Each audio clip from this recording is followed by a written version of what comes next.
ABC classification में A is very important, B is moderate और C is least important.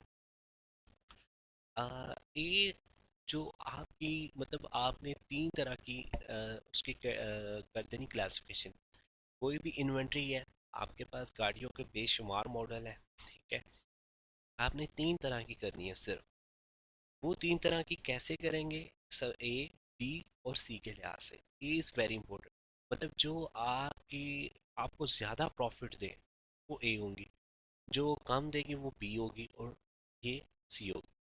अब इसमें आप ये देख सकते हैं कि ए की जो परसेंटेज है वो एनुअल वैल्यू जो है ना आर एस, मतलब वो ज़्यादा आपको अमाउंट कर रही है, लेकिन उसका ये जो स्पैन है मतलब एक्स एक्सिस पे उसकी जो क्वांटिटी है वो कम है।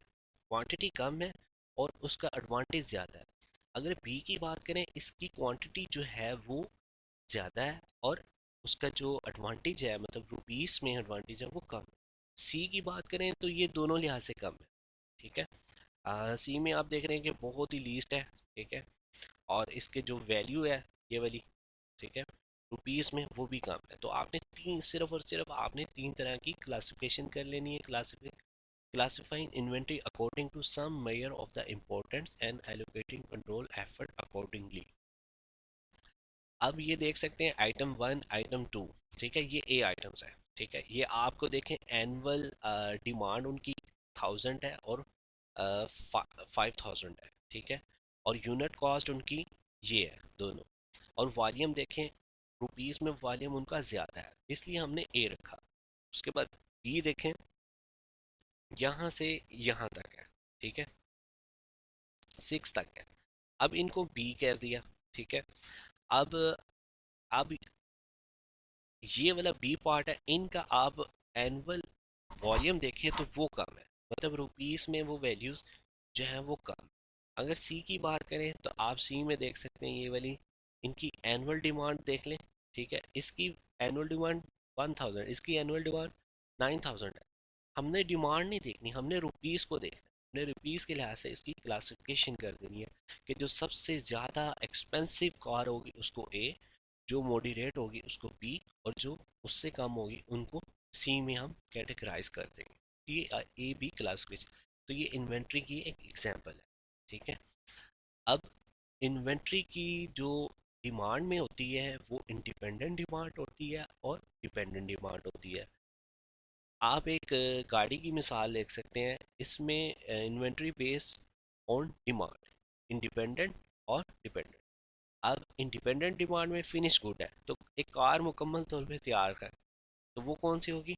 फिनिश गुड होगी। अब डिपेंडेंट डिमांड में अगर हम बात करें रॉ मटेरियल कंपोनेंट इन्वेंट्री, तो सारे इंडिपेंडेंट डिपेंडेंट डिमांड में आ जाएगी। अब इन एक अगर हमारे पास कोई भी प्रोसेस हमने बनाना है, ठीक है, फॉर एग्जांपल हम बात कर लेते हैं कि हम इंजन को वर्क कर रहे हैं। अब इंजन के ऊपर अगर वर्क कर रहे हैं या उसकी मेंटेनेंस कर रहे हैं या कोई भी काम कर रहे हैं, अगर उससे रिलेट करता हुआ प्रोडक्ट उसके साथ उसके डिपेंड करता है उसके साथ, तो हम कहेंगे ये डिपेंडेंट है, इसके बगैर नहीं हो सकता वर्क, ठीक है। अब इंजन के पार्ट्स में अगर आप देखें कि नट और बोल्ट जो है उसको, ठीक है, उसके अलावा कार्बोरेटर, ठीक है, और ये सारी चीज़ें क्या होगी, वो डिपेंडेंट होगा उसके ऊपर, ठीक है। उसके बाद independent and dependent inventory management, इसकी डेफिनेशन क्या है? The demand for the item is independent of the demand for the any other item in inventory. जिस तरह आप कह सकते हैं डायरेक्ट डिमांड, ठीक है, आपको इतनी कार चाहिए फिनिश गुड में, वो आपको मिली। डिपेंडेंट डिमांड, इनडायरेक्ट डिमांड जो होती हैं, ठीक है, अब उनको वो डिपेंड करेंगी इसके लिहाज से, ठीक है। The demand for the item independent upon the demand for the some other items in inventory.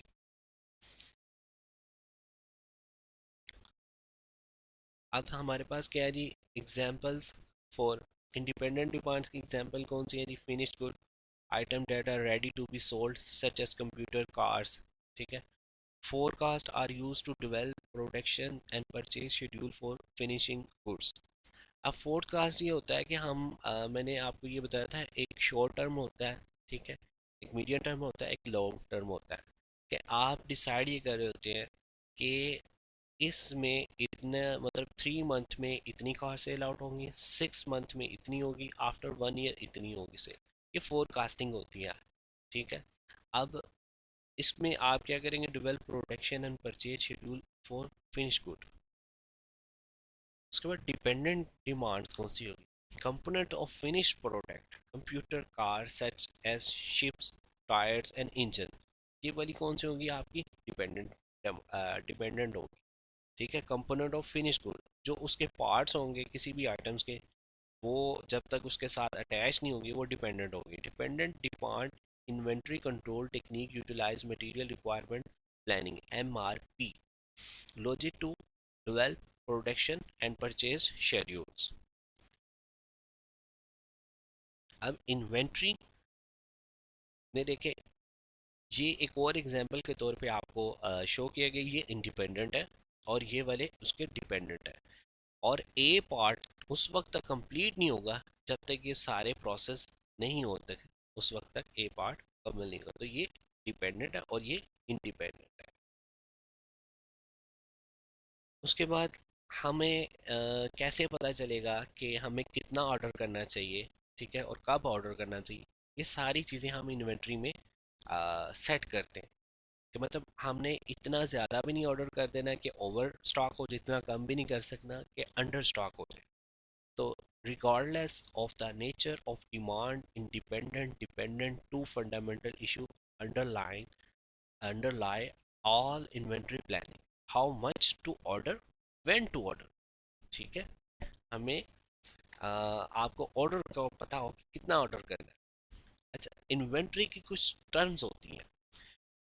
एक फर्स्ट होती है lead time, time interval between ordering and receiving the order. इसका मतलब ये है कि मैं आपको ये कहता हूँ कि मुझे आपने 10 कार चाहिए। ठीक है। आज की डेट में मैंने ऑर्डर दिया और मुझे मतलब 2 मंथ बाद मिल जाती है कार, तो अब ये लीड टाइम कहलाएगा। ठीक है। उसके बाद holding caring cost, cost to caring and items in inventory for a length of time, usually a year, heat, light, rent, security, uh, deterioration, spoilage, breakage, depreciation, opportunity cost।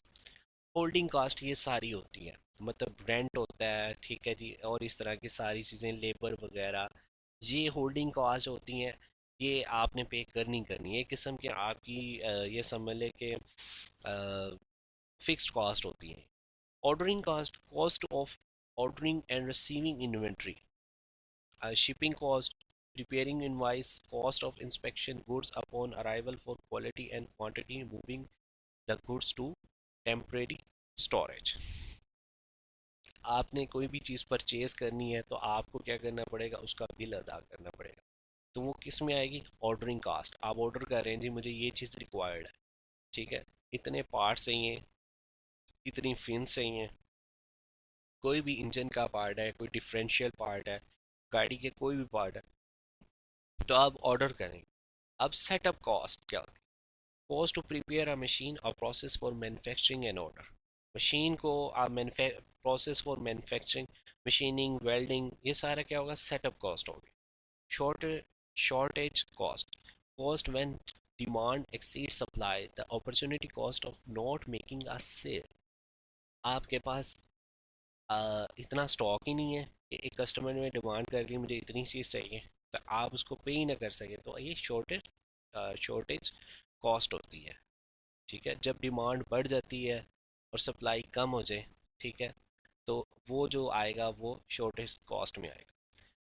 अब ये हमारे पास बहुत अहम है कि हमें इकोनॉमिक ऑर्डर क्वांटिटी को मतलब ये हमें ऑर्डर करना सिखाएगी कि हमने कितना ऑर्डर करना है और कब ऑर्डर करना है। ठीक है। जो क्वेश्चन हमने पिछली स्लाइड में पढ़ा था, ये हमें उसके बारे में गाइड करेगी। ठीक है। The economic order quantity refer to ideal order quantity a company should purchase in order to